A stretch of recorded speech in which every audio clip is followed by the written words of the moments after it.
Eamon Gilmore. I think there are occasions, the country's interest, where the Taoiseach will have to resist the temptation of giving the opposition parties a kick every time he sees us. Can I ask the Taoiseach about the prices issue that I raised last week?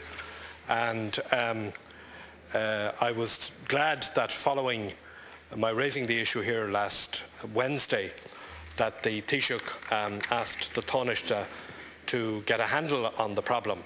And I understand that following that, the Tanaiste had discussions with the National Consumer Agency, and I see from a radio interview that the Chief Executive of the National Consumer Agency gave on Friday that that agency is now to conduct a survey of prices in retail outlets.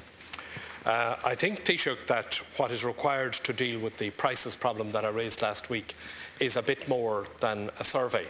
And could I ask you today to perhaps address a number of ways in which this problem can be tackled? First of all, if the National Consumer Agency are doing a survey, can we ensure, or can you ensure, that that will be a survey which will list those retail outlets that are ripping off Irish consumers? That where there are retail branches of British multiples, for example, that have one price in the UK and another price here in Ireland, that those retail outlets will be named and shamed in that survey. Secondly, can I ask you if you will introduce, or ask your Minister to introduce, regulations which will allow people to pay by credit card for goods which are marked in sterling. In other words, to pay in sterling. If it's priced in sterling, they should be able to pay with their credit card in sterling.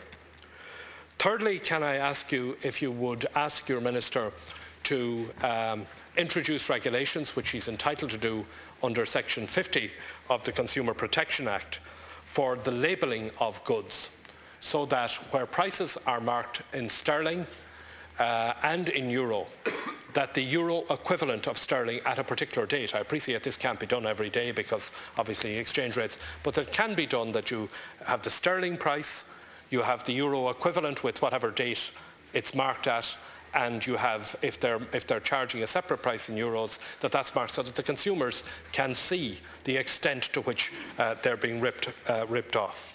Fourthly, can I ask you if you would call in the senior management of the large British multiples and tell them in your own blunt language what is required of them here in this country, and that the ripping off of Irish consumers will not be tolerated. And finally, with regard to the issue of diesel prices, which I raised last Wednesday, can I ask if you would ask the National Consumer Agency and indeed the Competition Authority to look at what is happening with regard to diesel prices, which have shot ahead of the price of petrol, even though they had traditionally been behind the price of petrol. Well, I'm pleased to hear that that some action is being taken to deal with this problem, but I do think that it will require more than just pleading with the British retailers concerned, and I think it will take more than meetings between the National Consumer Agency and Retail Ireland.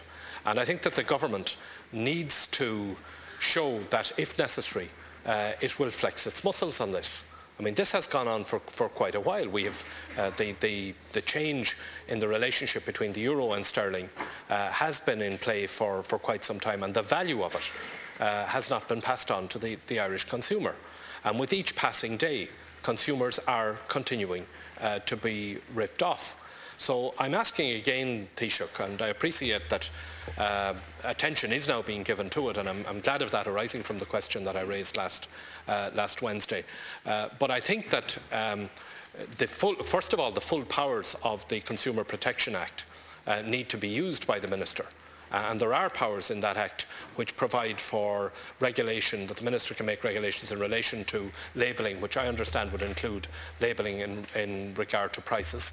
And secondly, that if necessary, that additional regulatory and legislative measures should be introduced to force retailers to adopt practices that are not ripping off Irish consumers. But I'm glad that some action is being taken, that some attention is being given to this, and I would ask that, that the Minister would look to the powers that she has available to her under the Consumer Protection Act, and indeed to the possibility of strengthening those powers if necessary.